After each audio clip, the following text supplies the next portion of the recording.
everyone, welcome once again to Gotham Discussions. I am Captain Logan, and with me as always is the amazing Beware the Steve Baxi. Hello everybody. And as always, we are recording this in front of a live internet audience. Say hello, live internet audience. We'll be taking questions and comments from these folks watching us live here in just a little bit. If you are watching after the taping, thanks very much for being here. We sure appreciate you. And right now, we're going to talk about the 12th episode this season, and this one was called What the Little Bird Told Him. And Steve, we somewhat surprisingly have already gotten to what I thought was going to take like the whole season to get to, with finally playing out the Liza thing and seeing who was going to win between the whole Falcone and Fish thing. Didn't go exactly the way I thought it would, and at the same time, I still feel a little bit strung along. Let's go ahead and get started with our opening statements. And Steve, tell us a little bit about what you thought about this episode, and then give us a best moment or worst moment, will you? Okay, sure. So I wasn't crazy about this episode. On the second viewing, I realized it was a Ben Edlund script, and that's why some of the one-liners were fun. I've got a good number of quotes because of him. But mostly, it just wasn't a really great episode. I think the quintessential problem we're facing with this show is that it's going way too fast. There's this issue of, like you said, with the gang war, what we're doing, we got like midway through the season, and we already resolved that issue. And it didn't work altogether because it didn't properly build up any other characters. There's a lot of things going on. There's a lot of machinations. I'm not sure who to root for because we're not getting enough moments with anybody in particular. It's really just kind of crazy, and if you can follow along with some characters, fine, but if you're looking for motivation, go somewhere else. I feel like Bullock's the only guy that's got that right now. Wow. I think my best moment right now is Falcone choking out Liza. Not necessarily because it's a great culmination of things, but just because it was really kind of terrifying and sort of reinvigorated his character, even though I don't agree with where it's going. And the worst one has to be that Leslie Gordon kiss, because that's just really, really bad TV drama. I couldn't stand that. I love that actress. I love the actor as Gordon. I just didn't want to see that so soon and out of nowhere. I agree with a lot of what you said, Steve. I'll go ahead and just say best moment, worst moment real quick, because I'm echoing you, basically. My best moment was also yours, and for the very same reason. I thought it was tense. I thought that it was nice to finally get this kind of this moment where you get to see this demonstration of power for Falcone like that. And I also like that, and it took me a minute to realize just how much stuff had happened right then, because some of it's off screen, when he's like, oh, and by the way, Fish, all your people are dead. And I'm like, wow, this is a big show of power. He's taking them all out, and he's going to throw her in some kind of a box or something. But once again, just like you said, not because it was really a great culmination of things. My worst moment was also yours, but more generally, my friends call me Lee. Do we have to do that? Do we have to do the Dinah Laurel Lance thing? Maybe we have to do that? Why? Why is she not Leslie? Do we think that's like cool and hip and cute or something? I don't know. Anyway, I didn't really care for that. What's really funny is that my best moment, worst moment don't really have a lot to do with my overall feelings about the episode. So I wanted to throw those out, and then now I'll kind of get to that. You said that things are moving too fast. I think that's really interesting because I kind of think it's just sort of meandering. I feel like we're kind of just plotting episode to episode. My big thing, and we can talk about this, Steve, is I did not understand why Penguin waited to tell Falcone what he knows about Fish and Liza. Why now? Why wait until Falcone knows that, or I'm sorry, until Fish has made her play? Why are we waiting for that?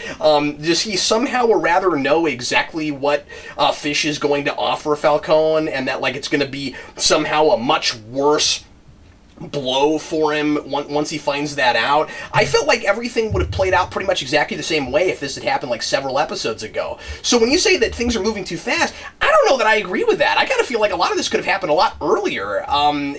So I kind of appreciated, actually, that we've already gotten to this point, because I thought it was going to stretch out even more. And I think that's maybe for me the best thing about the episode is that I am in a place, once again, where I don't know where things are going, and that's potentially exciting.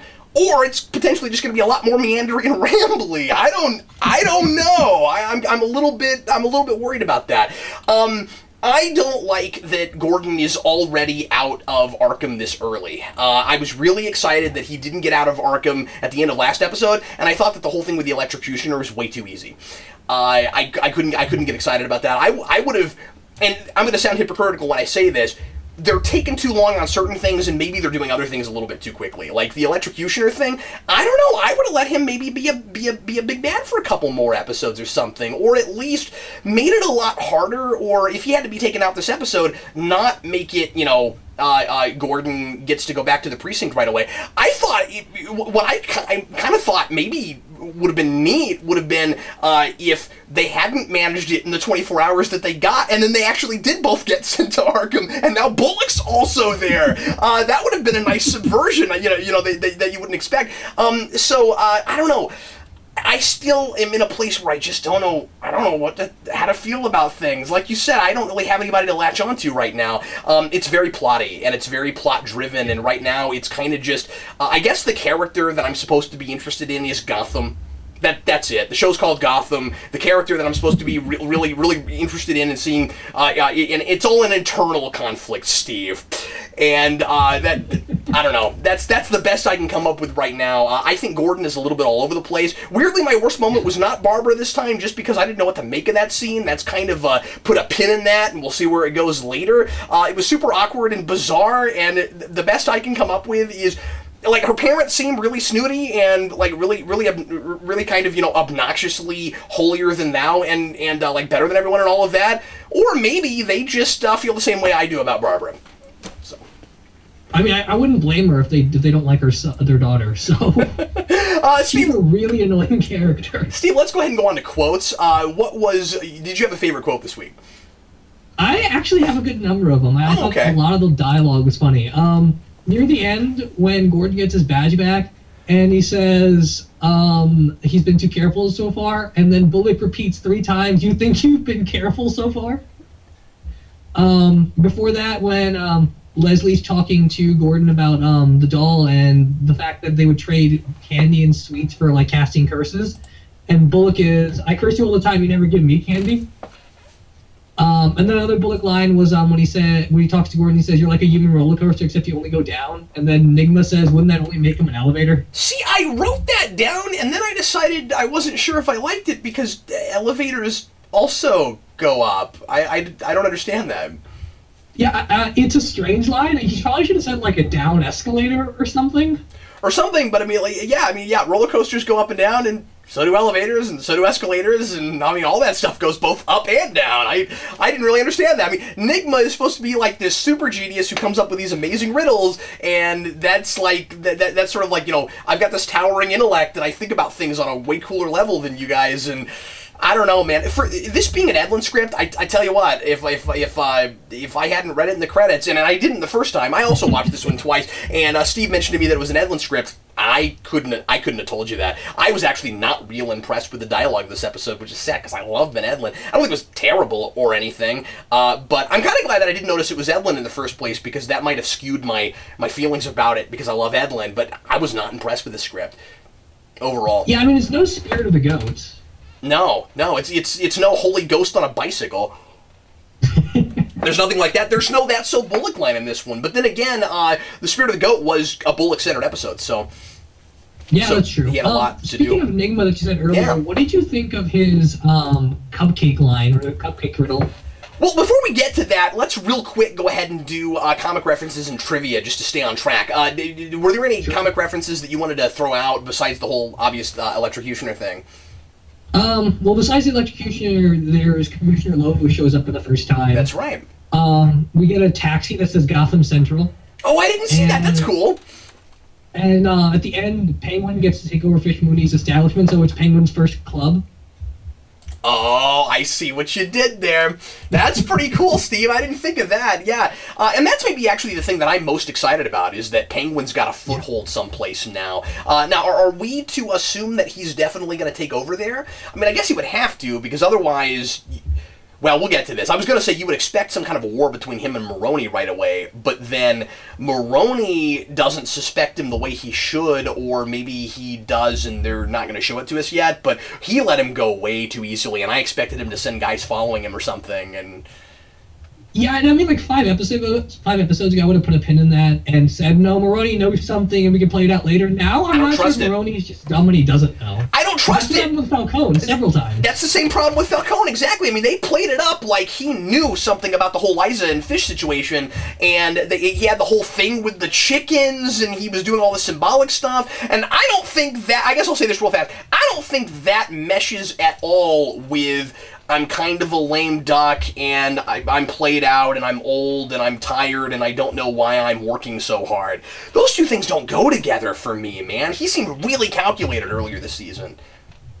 Yeah, and I mean, if he's got the ability to just kill everyone in Fish's establishment like that and choke out lives in front of her, then why did he even consider giving in to Fish's demands in the first place? Well, he's just so random. I can appreciate the whole, yeah, that's kind of what I want, too. I can kind of I sort of like that. I think the idea was that she didn't really put him in an impossible situation. He could have done exactly what he did, because, you know, he did it, and then fixed that for himself. But he was, even before that, he was kind of like, I don't know why I'm doing all this anymore. And so I can sort of kind of appreciate that, because he does keep calling her his favorite. And so he's like, well, if anybody's going to take over, I would give it to Fish. And remember that politics in this city and the way people operate work very differently from any place else, and so that's probably the only way a thing like that would happen, because otherwise it would be like a sign of weakness. So, although I would expect this to be sort of a sign of weakness also, but what does he care if he gets to go, you know, live on some land for...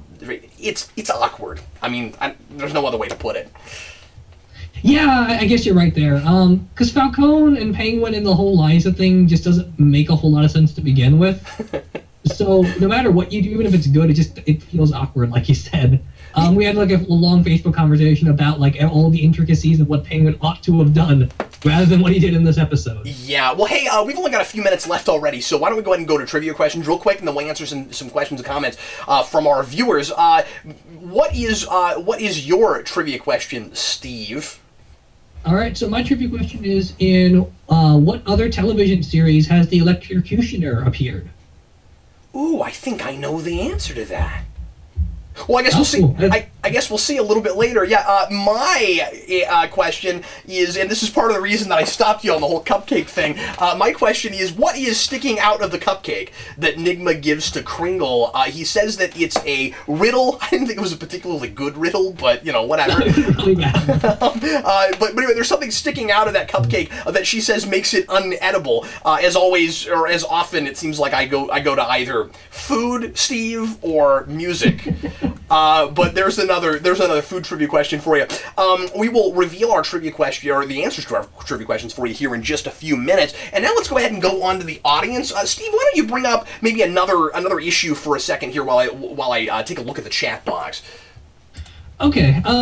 So one of the weird things about this episode is we're kind of patching up what Gordon had in the episode The Mask, where he's being told by Black Mask that he's kind of like fighting a war and he's still kind of enjoying the battle. And Gordon says, no, he's not, but you can tell behind his eyes that he's clearly lying about it.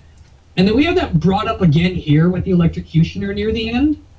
I like the idea that Gordon used to be a soldier and he fought a war and was forced to do things he didn't want to do. And now he's coming back and doing the exact same thing in Gotham. But we don't have nearly enough scenes or enough consistency with him being troubled or conflicted or anything about that. And that really bothers me because we're getting all these weird PTSD-like scenes with Gordon, and they don't earn any of them. Well, and the thing is, I keep not even thinking about it as PTSD because I keep having to be reminded that even happened. I mean, it's not been brought up that often. If I wasn't doing the show with you, I wouldn't even remember that had ever happened. I mean, like, it just doesn't come up all that often. And so you're right. You got to keep asking the question, why does he act like he has nothing to lose? Why is he so willing to, like, risk everything the way he does all the time? He's not smart. He's not careful. And while I do appreciate that they keep calling attention to that fact, and the bullet line at the end is funny, but the problem is, the more they call attention to it, Steve, the less I buy that he's able to get away with the stuff that he's getting away with.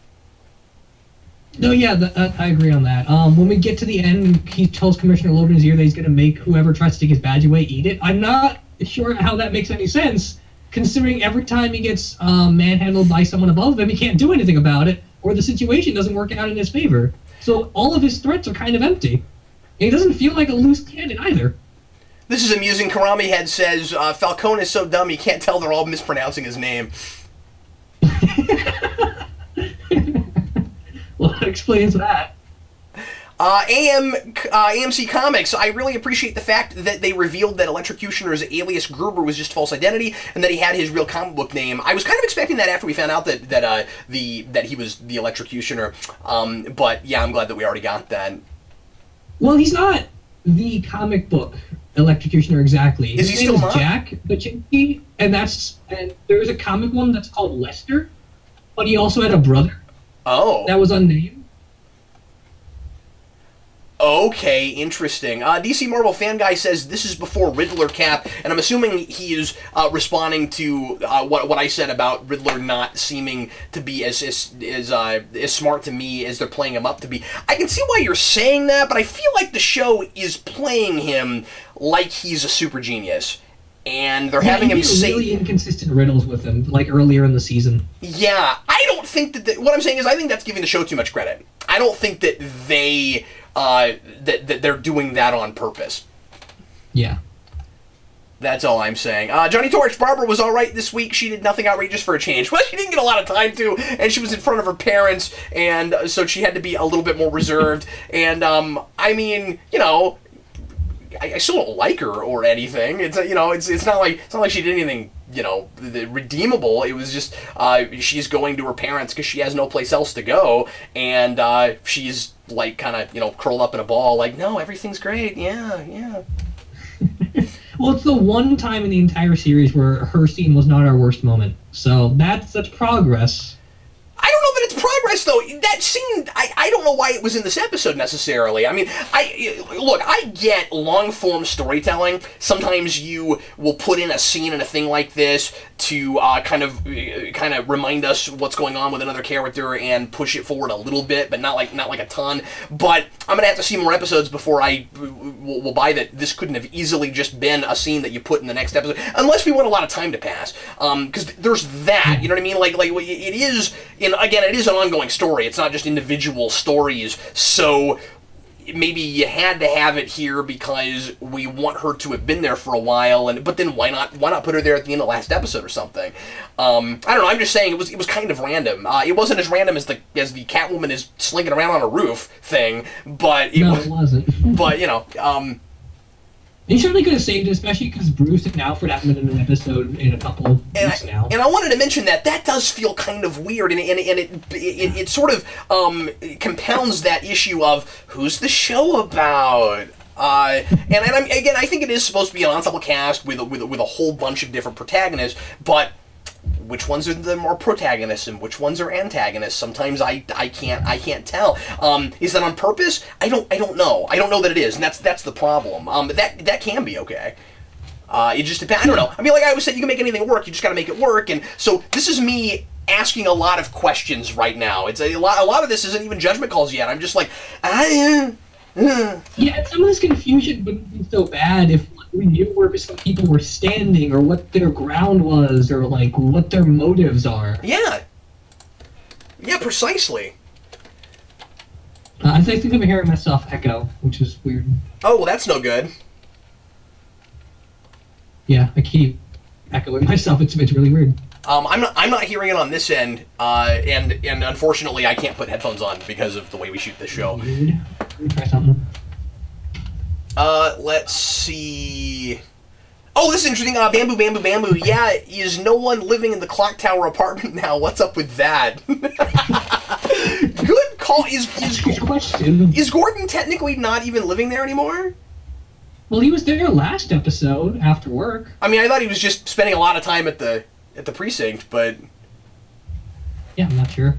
Yeah, I'm not sure either. I'm gonna see if there's anything else in here that folks wanna talk to us about. Folks talk about other things in the comments too. Jim meets Batman.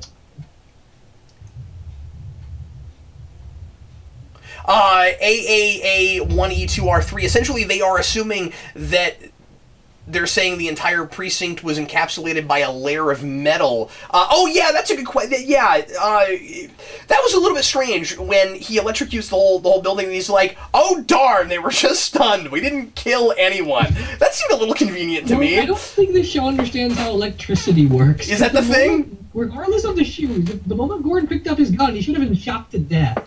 Should we mention shoes again? This is the first time in a long while, and that seemed to be a motif for a few episodes at the beginning, and then we lost it, and I've been waiting for it to come back again. Now I don't think it was really a motif, so part of that motif so much is just, well, yeah, I mean, you're going to go up against a guy like that, it makes sense to have shoes like that, although, well, I was going to... saved his life, apparently. I was going to say, you might want, like, a whole body shield suit or something. I mean, like, how do you know that he's only going to electrocute the floor? I mean, yeah, conductor and all that, but, you know, if you electrocute a dude wearing shoes like that, it's still going to be really painful, probably. Yeah, and I mean, it's got to go somewhere, so he's going to touch something eventually and electrocute himself. Yeah, that's what I think. Okay, we are... And that sound means we are all out of time. Steve, final thoughts real quick on this before we go to our trivia answers. So I don't want to call this a bad episode or anything. It just feels like we're in the middle of a lot, and I'm completely lost, and it's going to live or die based on what the rest of the season's like. And that's kind of where I'm at right now. If we weren't doing this show, I probably wouldn't be watching it until a couple of seasons were over and I had box sets. Yeah, I want to say I still really like Falcone, at least the actor. I mean, I think he gets a lot of great dialogue and stuff. And may I say, I'm excited that he's still around. Like, I kind of thought he'd get taken out at some point, and maybe that will still happen at some point. I don't think Fish is done. Yeah, neither do I. I mean, she's part of the main cast, so we know she's going to probably come back soon enough. And to your point about Falcone's actor, it seems like everyone in the show is well acted except for Barbara. So if nothing else, good performance.